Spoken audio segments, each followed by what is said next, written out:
Damn.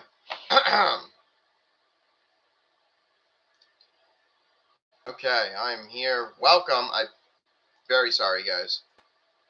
Welcome to the Wrestling Pod. I'm your host, Carlito Santiago. And today, we're here to just run down through SmackDown. I'm very sorry. I apologize. I was supposed to do at 10 o'clock. I overslept. So,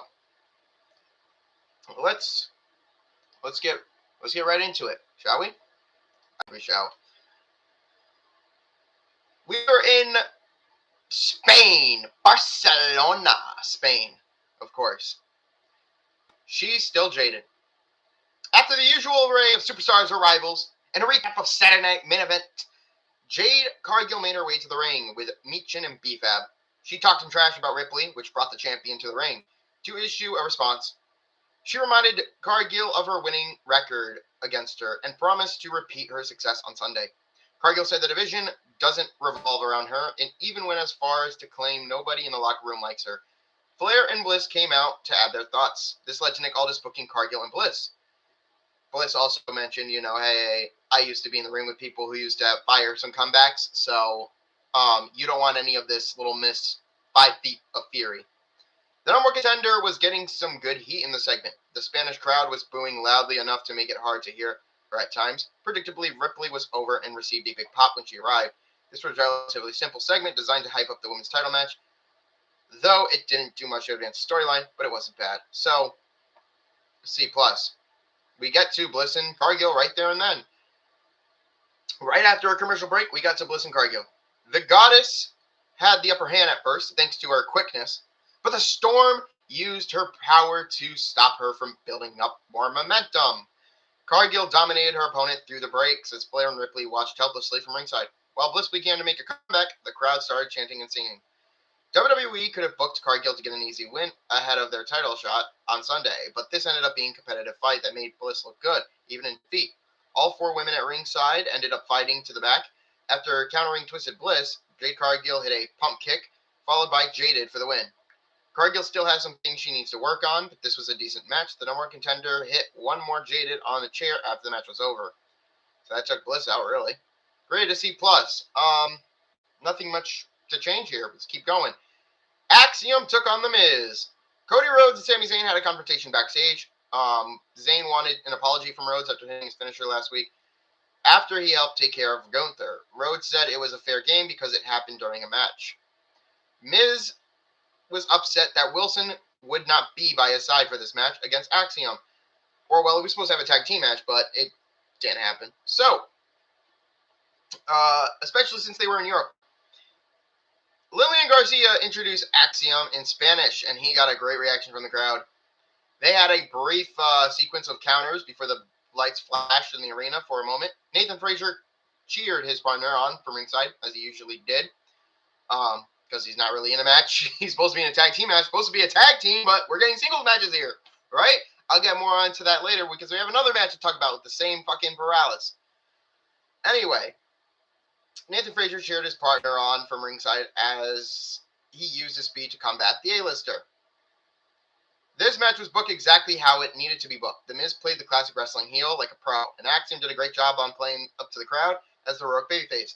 They put on a fun match to the fans that was simple but effective. Axiom picking up the win was really needed, especially considering that Miz was more of talking about flashing lights, right? Blinding lights. Like, the fuck are you, The Weeknd?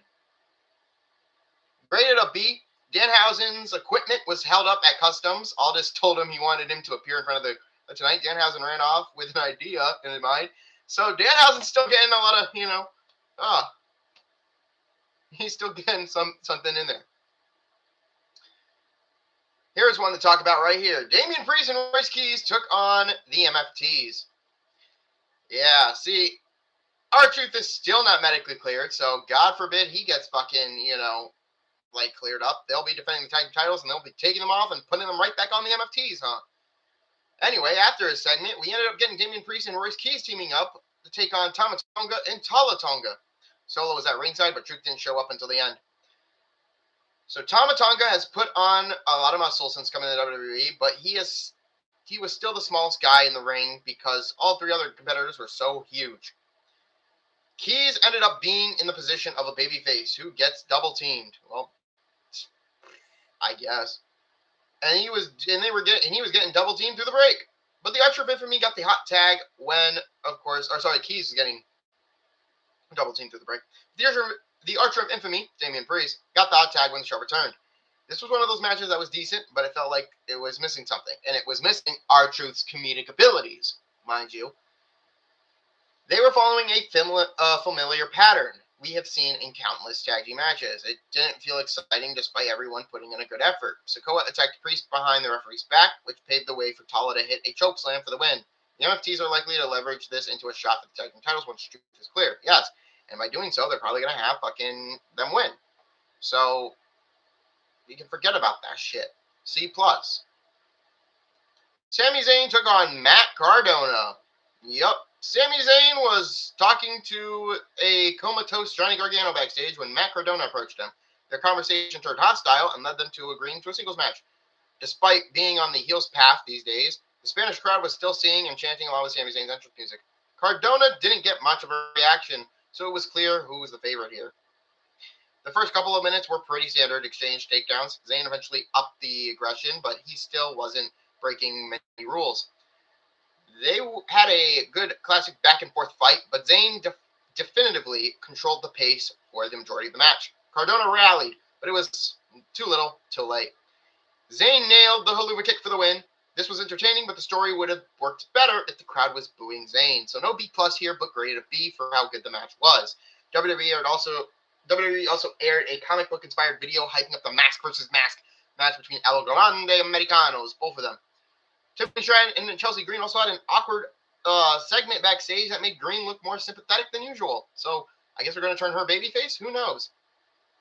Here's something that was really fucking good. Probably the best thing on the fucking show to this point, besides Cody and Gunther. Lil Yachty and Williams came to the ring for a promo. Lil Yachty called himself the man with the money and the one with the connections to make things happen. Well, the United States champion declared his intentions to enter the King of the Ring tournament, which led to Carmelo Hayes coming out and joining him. They talked some trash before Ricky Saints made his way to the ring to say he was coming for the U.S. title after he was done with Melo. A little scuffle broke out before the break. When we returned, a match was already underway. It was Carmelo Hayes versus Ricky Saints. These two had a great encounter the last time they met, so WWE knew they would be relied on to deliver a repeat performance. Talking about repetitiveness, but it may work in best things. This was the best thing we saw all night, which was exactly what happened when they fought 2 weeks ago. Unfortunately, it ended in a double countout. Hayes was a second too late, making it back into the ring, and Saints tried to keep fighting, but Hayes hit him with the first 48 to send him packing. Double countout, but again graded a B+ because of how good everything felt and everything was. That's perfect, because then you can set up many different scenarios. Depending on the King of the Ring aspect, right, you can set up for eventually one of them getting a title shot in that regards. Or you can either set up, a rematch you can have a triple threat match for the U.S. title. That works out perfectly, Chelsea Green took on Nia Jax. Yep, the final match of this card, or this show, was Chelsea Green and fucking Nia Jax. Chelsea Green tried to recruit Tiffany Stratton to be in her corner, but the U.S. champ didn't seem interested. Later in the show, Tiffy had a run-in with Nia Jax and Lash Legend that seemed to change her mind.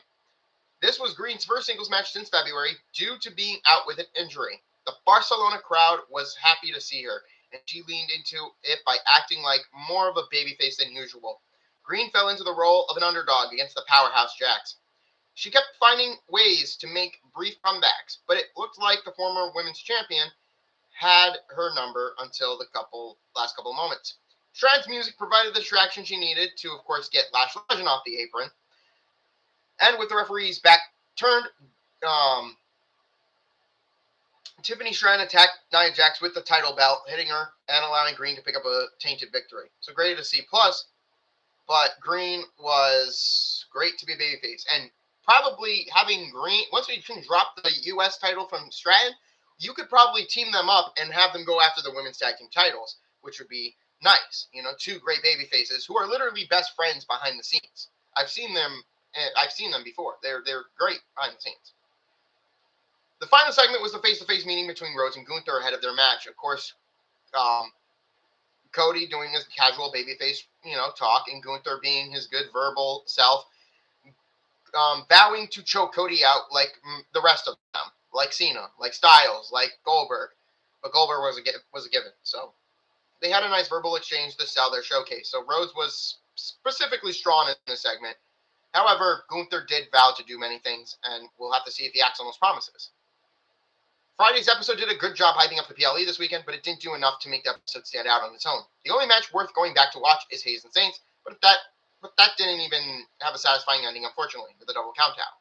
You could go back and watch Axiom and The Miz, which was also pretty fun and entertaining for the Barcelona crowd. WWE has gotten too comfortable with the repetitive booking and storylines. Something needs to change soon, and soon needs to be like a now and moving forward.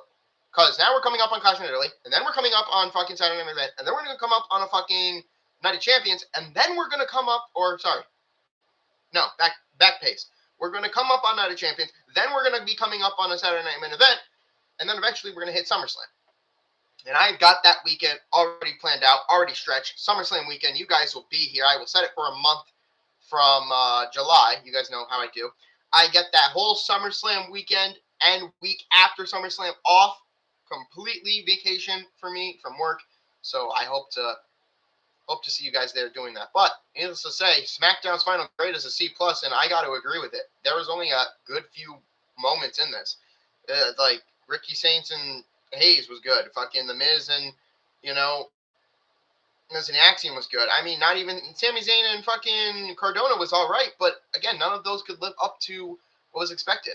So I don't know. They need this pay-per-view to go good for them now. Clash in Italy needs to be a great pay-per-view. All right? And it's coming up soon. You got 2 hours until the pay-per-view. So, 2 o'clock. I don't know. I think WWE posted all the times here. Let me pull them up for you guys real quick while I'm on here. Something I can do.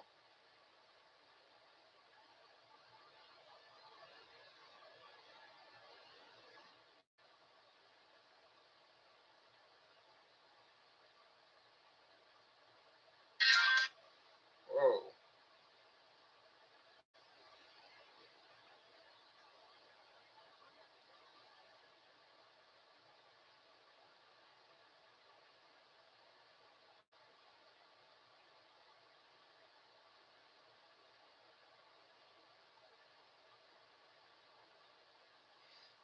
All right, as far as I got the showtimes here, of course, for us, 2 p.m. Eastern. On the Pacific side, 11 o'clock a.m.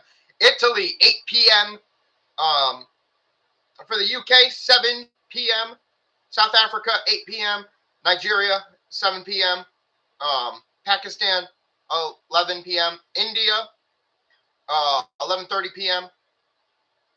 And Bangladesh, 12 a.m. the next day. So yeah, we got a lot of starting time, show times here. I just read to you guys. Again, you guys know my predictions. Go check out my predictions video if you guys have our stream. If you have it, but until then, I will see you guys. I'll see you guys tomorrow for the stream, and I will see you guys on Tuesday for the Raw review.